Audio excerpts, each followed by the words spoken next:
Aujourd'hui, on va voir un autre mode de préparation du café d'orge ou du café de Malte, et c'est la méthode expresso.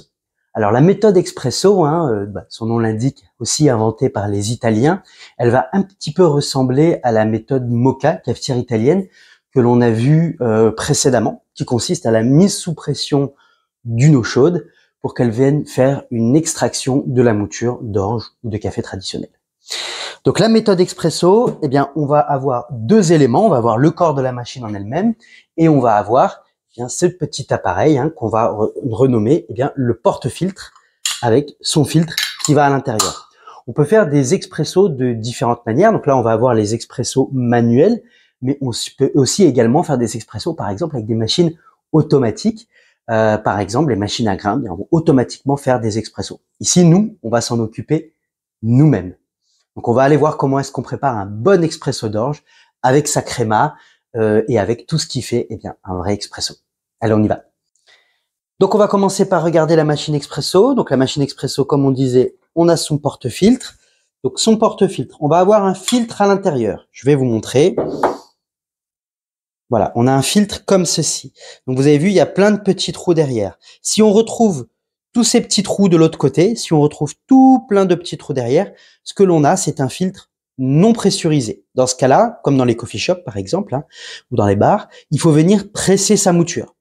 Si l'on a un filtre comme ceci, où l'on n'a qu'un seul petit trou derrière, comme celui-là, alors dans ce cas-là, on a un filtre pressurisé. La différence entre les deux, c'est que les filtres non pressurisés, donc avec tous les petits trous derrière, eux, on a besoin de les tasser, alors que les filtres non pressurisés, avec un seul petit trou derrière, lui, on va pas avoir besoin de le tasser.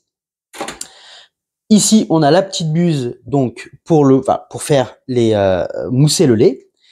Et ensuite, on va pouvoir commencer la préparation. Donc, ici, on a une machine très simple. Vous allez voir qu'on peut se préparer d'excellents expresso d'orge avec. Si vous avez des machines plus évoluées, qui ont plus de fonctions, vous ferez d'encore meilleurs expresso d'orge, bien évidemment.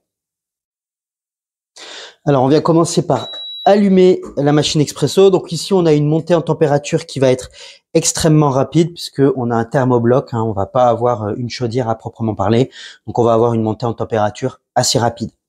En attendant, on est venu mettre donc la mouture d'orge dans le filtre. Voilà, on vient égaliser toujours avec le doigt. Donc, comme on disait, si on a un filtre non pressurisé, on vient tasser. Si on a un filtre non pressurisé, on n'est pas obligé de tasser. Attention ici, donc vérifiez bien la tasse de vos filtres. Vous allez avoir des filtres une tasse, un expresso et des filtres deux tasses. Donc là, moi, je vais faire un double expresso. La machine est chaude, on va pouvoir venir préparer l'expresso.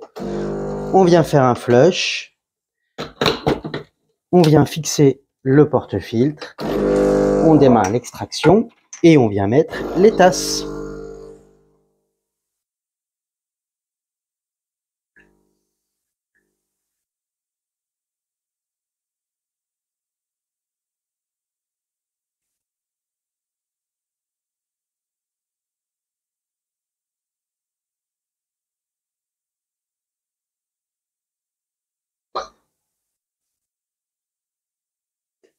L'extraction est terminée. On va avoir les deux expressos qui sont prêts. On vient d'éclipser ici. Attention, ça va un petit peu goûter selon la machine. Hop, vous l'enlevez. Vous faites un petit flush. Et voilà, pensez à bien aller enlever la mouture et à venir faire un petit flush sur le filtre pour bien le nettoyer tout de suite après avoir préparé les expressos d'orge. Et pour les expressos d'orge, et voilà, tout prêt avec sa créma, un réel expresso, mais naturellement sans caféine. Bonne dégustation!